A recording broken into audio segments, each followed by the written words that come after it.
Thank you very much, Xavier, for the invitation into NETS Research Foundation. We feel very honored to be here and to present on time. This morning ran like Swiss clock. We have no conflicts of interest, and I hope you all have that staring in front of you. This is the schema that we use.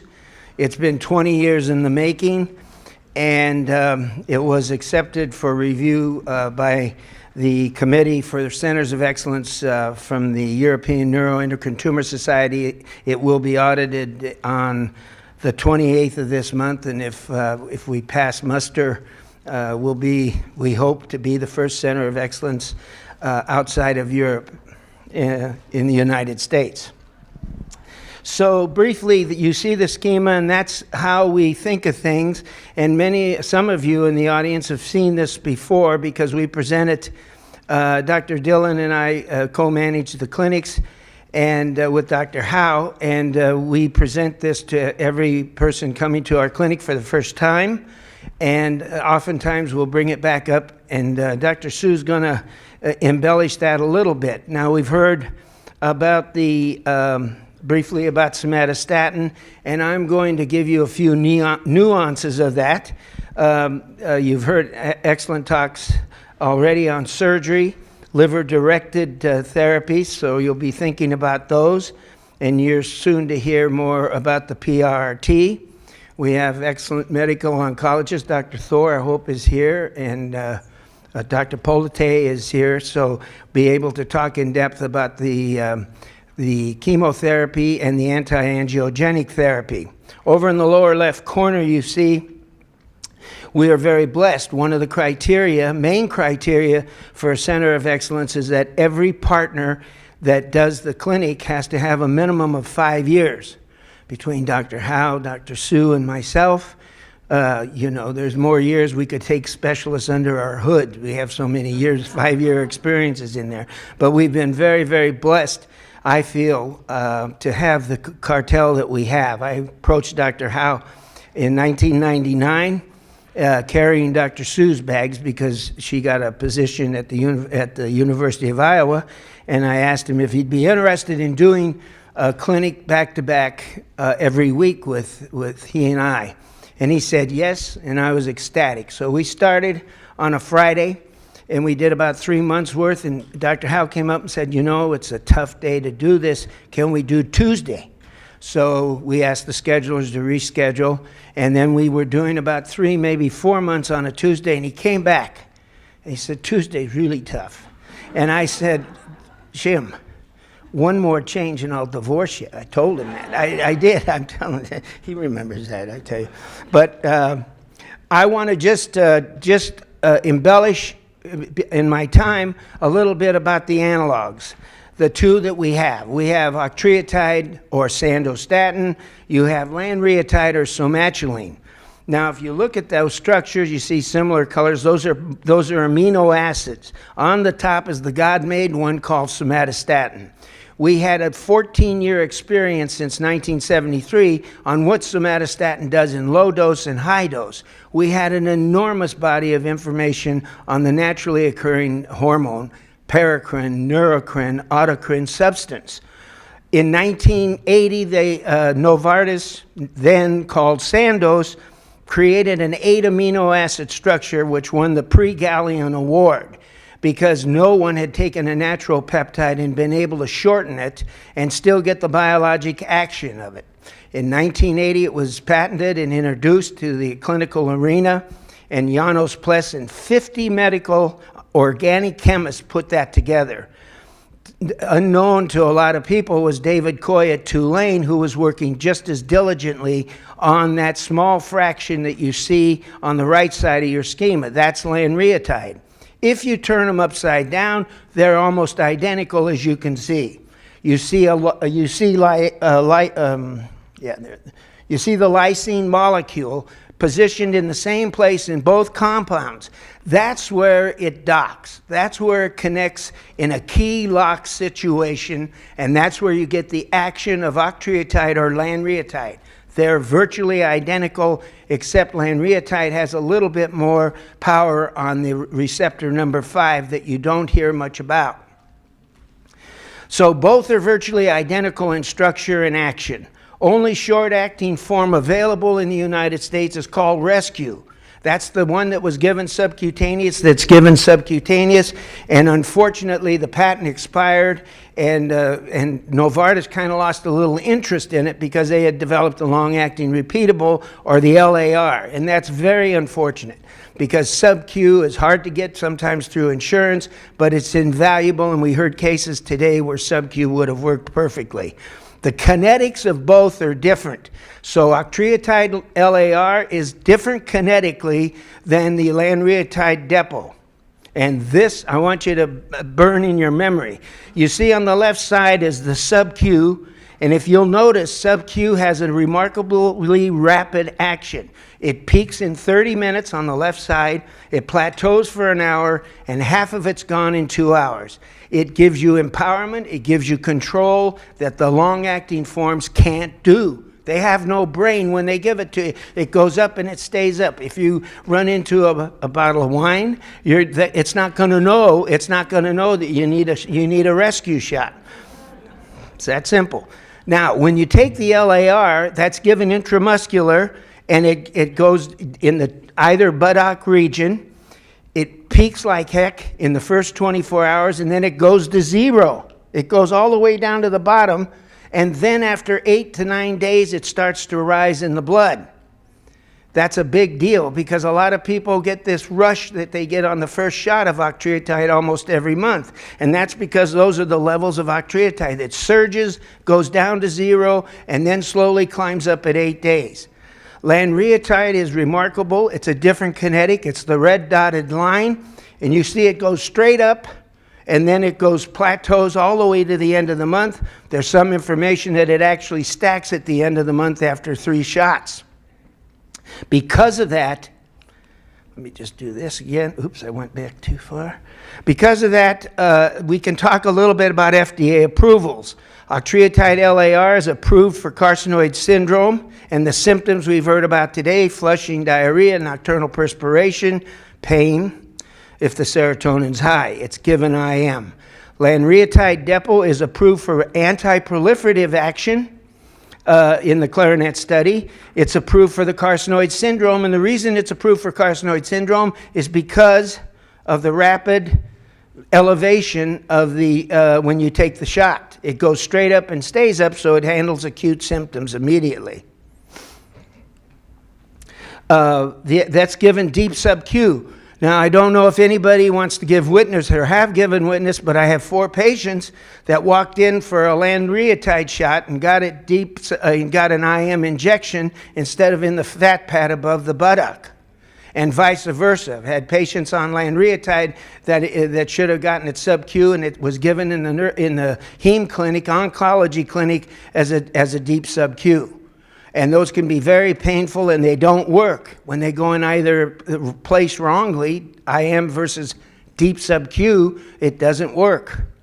The potency is also somewhat interesting because of the max dose that was recommended by the FDA of 30 milligrams monthly is the equivalent of 120 milligrams of Lanreotide depot. So there's a 4-to-1 difference. Does that make a difference? Pharmacologists say, well, if you can get away with less milligrams, it's good, but I think it's mute.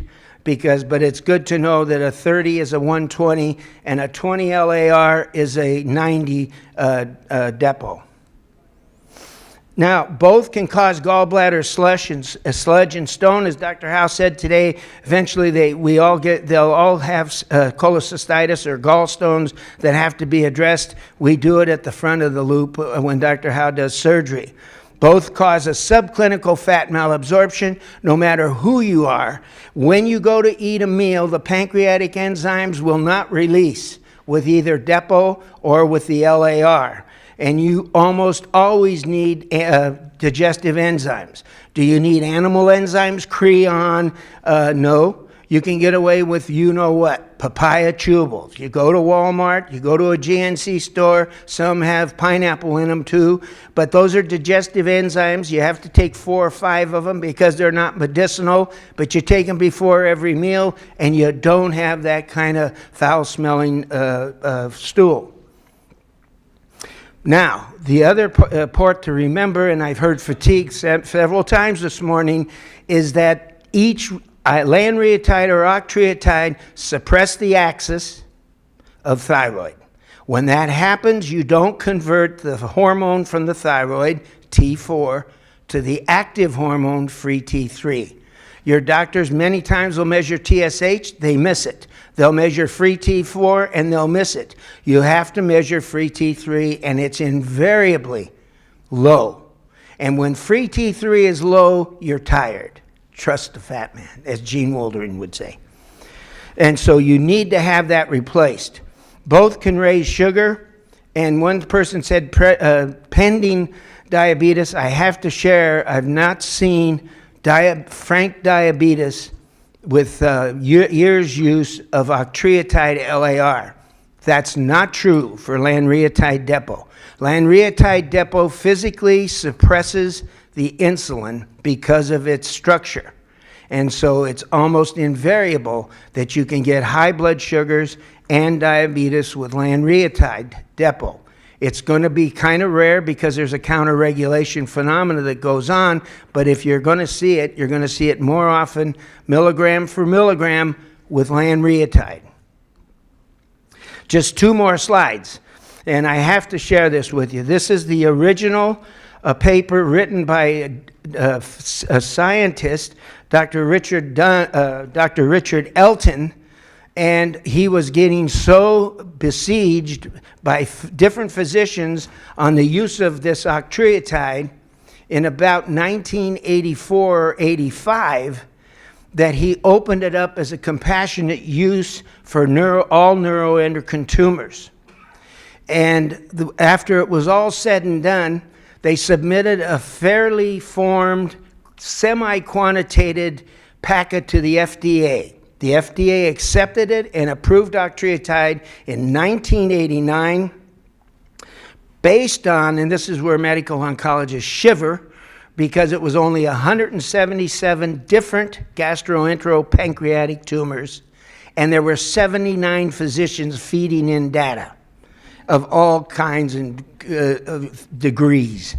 Okay, I did not realize until I went back and reviewed this paper that I had the pleasure of reviewing all 777 externally, because they had an internal scoring system and predicated on where I thought that the real clinical evaluation, where the real biochemical evaluation supported, CT, etc., they were able to come up with a semi-quantitative summary. And this is just the 2 results of the patients, 71 or 72, 73 patients that the FDA saw physically that showed the value of Octreotide for carcinoid syndrome fleshing.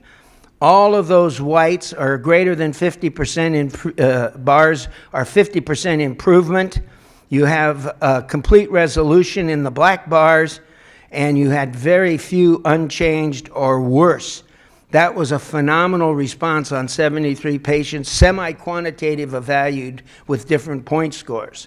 And here's the diarrhea part of it, and these were severe progressive.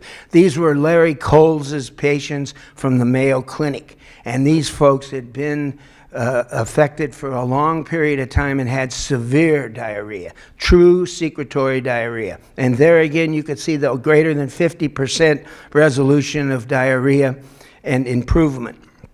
So that's where we stand. That's the justification. And you can see, even with a few patients, how valuable Octreotide had been. Lanreotide was also in Europe at the same time, 1986, but it was used for acromegaly. The wrestler was Gorgeous George, I think. He had acromegaly, and I don't know if he ever got treated, but that's a growth hormone problem, and they used Lanreotide predominantly for 5 or 6 years before they went into the JEP. I'm going to stop right there, and Dr. Sue's going to take over. PRRT.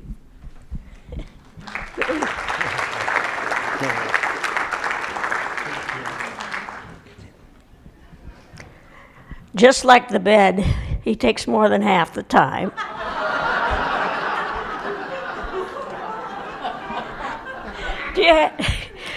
Do you have your schema with you? Because I'm going to try to follow up on the schema.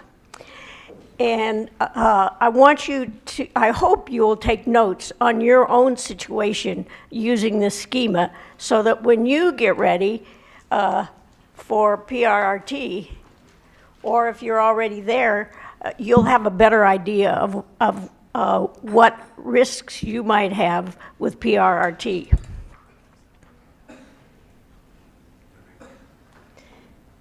I went backwards. So my goals today are to introduce you to the concept of cumulative toxicity. I'm a pediatrician, as you know, and when I treat a patient with neuroendocrine tumor, I'm thinking about 20, 30, 40, even 50 years down the line. What is each treatment that I give them going to add up to by the time they're finished with their treatment? And what are they going to live with the rest of their life?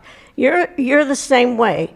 We talked about a lot of different options this morning, and many of you are going to have 2 or 3 or even 4 of those options because they're not exclusive and they work together, and we have, as we've said, only one curative, and that's surgery.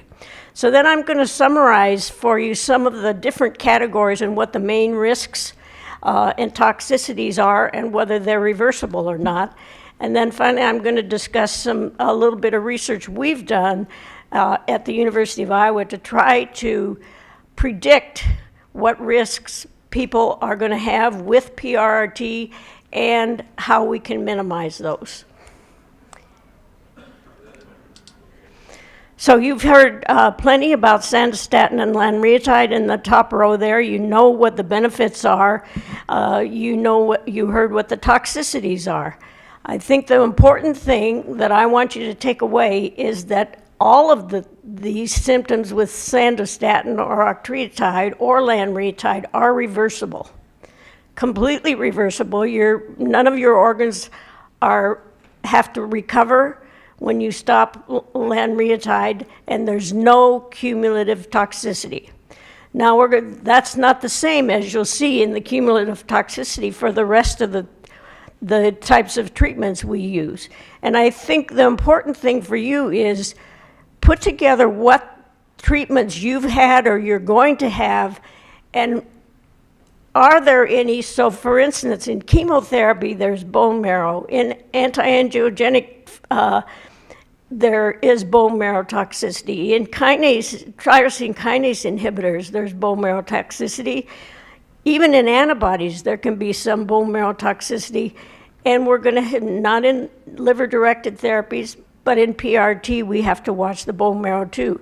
So think about, the accumulation of effects that you might have on the bone marrow. And similarly, in the kidney, you think about, with chemotherapy, we all know that there are effects on the kidney, and we know that most of them are reversible, but they're not all. And you have that hit, and it carries with you that basically you don't have as much reserve. Same way with the liver. We talked a lot about liver. Liver-directed therapy is extremely important, and some of our chemotherapies give liver toxicity. So you need to remember, and you need to keep track for yourself, so that when you consider PRRT, you say, what am I bringing to this new treatment, and what do I need to watch for? We have a PRRT tumor board now. We have that many people who are ready for PRRT. We try to remember all of those things as doctors, but I think when you know that you're coming up for the tumor board and you know you're coming up for PRRT, you remind your doctors what all therapies you've had and say, gee, should I be worried about my kidney? Should I be worried about my bone marrow? And that helps us to pick the best treatment for you. Now, I'll just give you an example. Let's say you're a patient with a grade 3 pancreatic neuroendocrine tumor, and you've had a NET spot, and you are positive on the NET spot for some few lesions in the liver and maybe a bone lesion. You can continue with the sandostatin. It's not going to be any cumulative toxicity. So that's a good drug that you can stay on and you don't have to worry about it. You can even take it, you know, and it depends on who's giving your PRRT. Some people say stay away from the sandostatin the whole time. We actually give people a dose of sandostatin LAR after the first treatment, but then not another one until the next treatment. So, you know, it's not going to hurt you. It may not help much because it doesn't really kill cells. It just delays the growth of cells. But then your tumor is progressing. Again, we're talking about a grade 3 pancreatic neuroendocrine tumor. And so remember Dr. Heft-Donerson talked about CAPTEM. So CAPTEM would be a good option at that point, but remember what the toxicities are. And if you accumulate then a little more bone marrow, a little bone marrow toxicity, a little liver toxicity, and a little kidney toxicity, remember those when you come to have PRRT, because those are also organs that we call organs of normal toxicity, normal organs of greatest toxicity.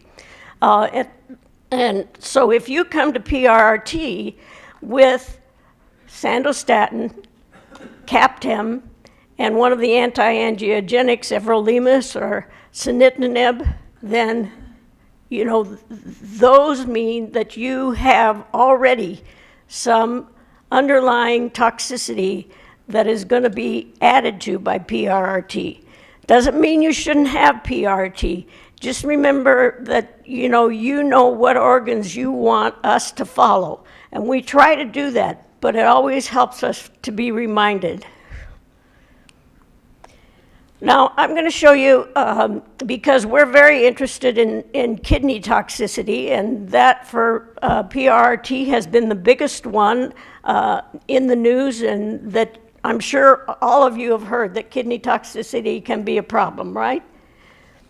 Anybody who has heard that? Okay.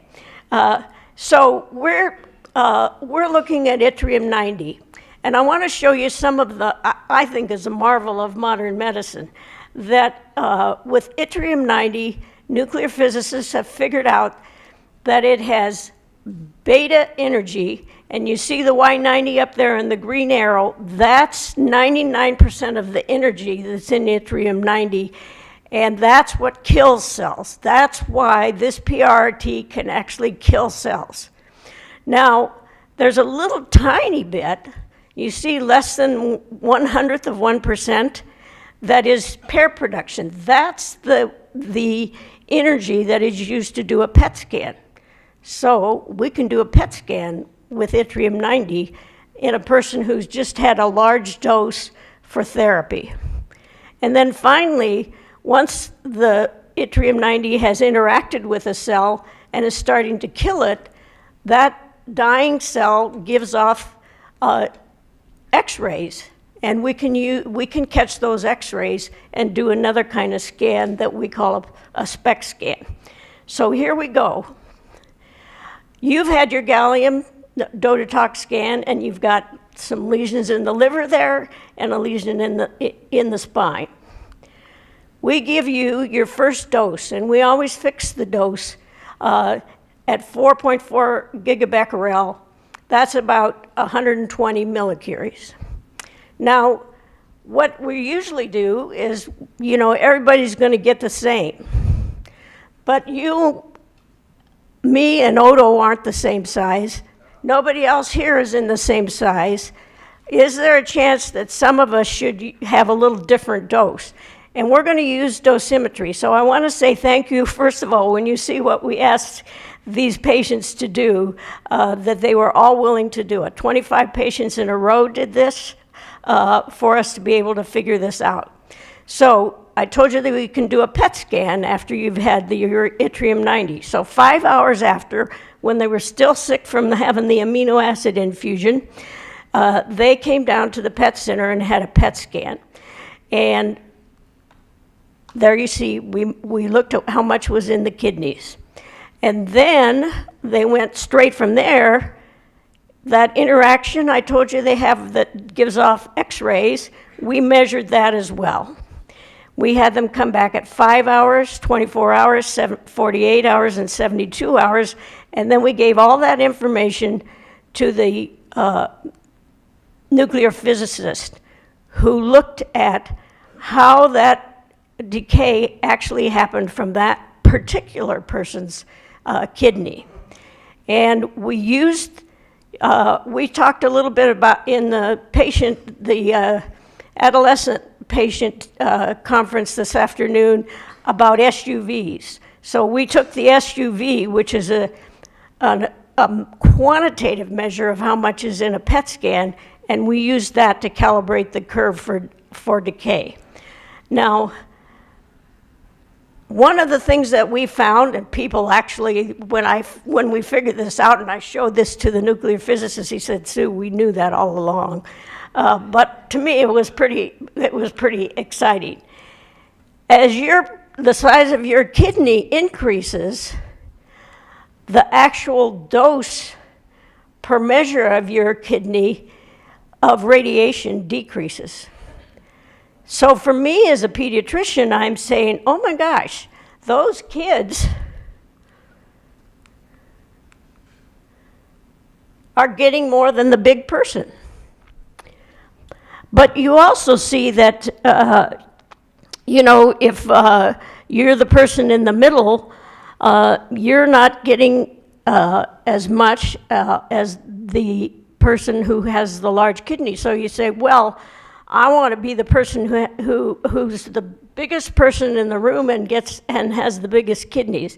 It doesn't just depend on the size, it depends a lot on the size, but it also depends on how well your kidney is working. So you take into consideration both the size of your kidney and how much how well your kidney is working and how fast it's clearing. We call that glomerular filtration rate. The easy measure of that is the creatinine. So let me, this worked very well I think it's easy to illustrate here with some teenagers that we have cared for. So go right to the 18-year-old. This person is an adult legally, and a consideration by the FDA, also an adult, so that person got 120 millicuries for the very first dose. Now you see the 19-year-old also got 120, but the FDA wouldn't let us give 15 and 16-year-olds that much, so they got closer to 100. Then we did the dosimetry, and look at this 18-year-old. This 18-year-old, although this 18-year-old was very tall,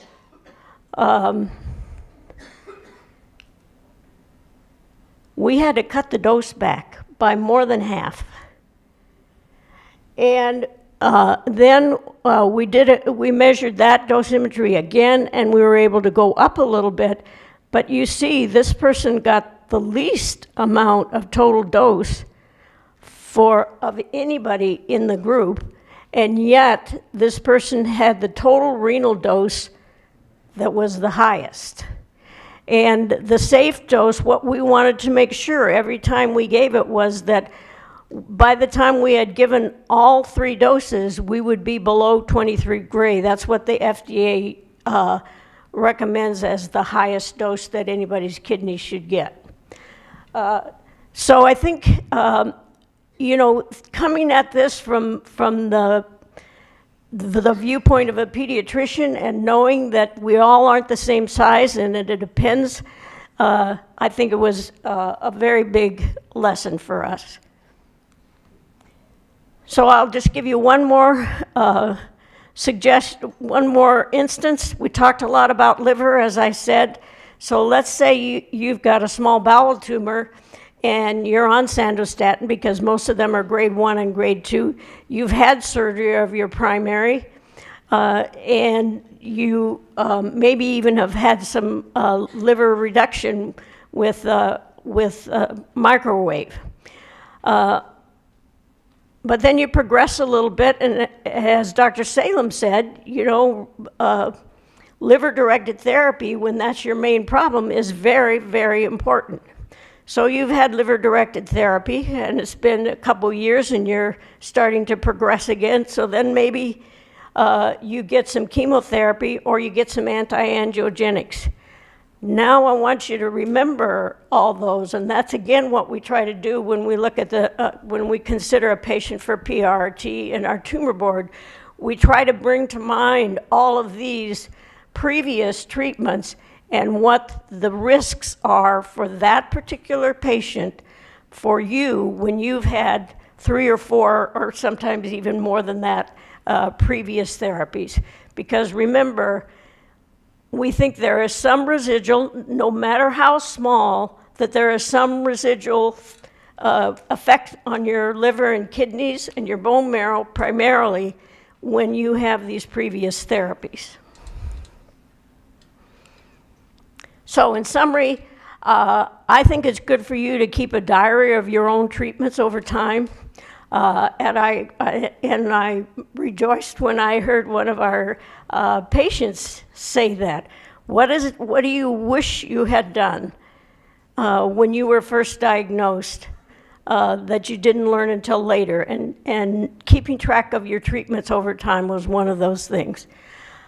Know the dose and the total amount of each drug that you have received. And then ask your doctor to estimate the cumulative toxicities. I don't think any of us can do that, but I think you can ask your doctor to help you. Then you're in a position to weigh the risks and benefits and make an informed decision together with your doctor. Thank you.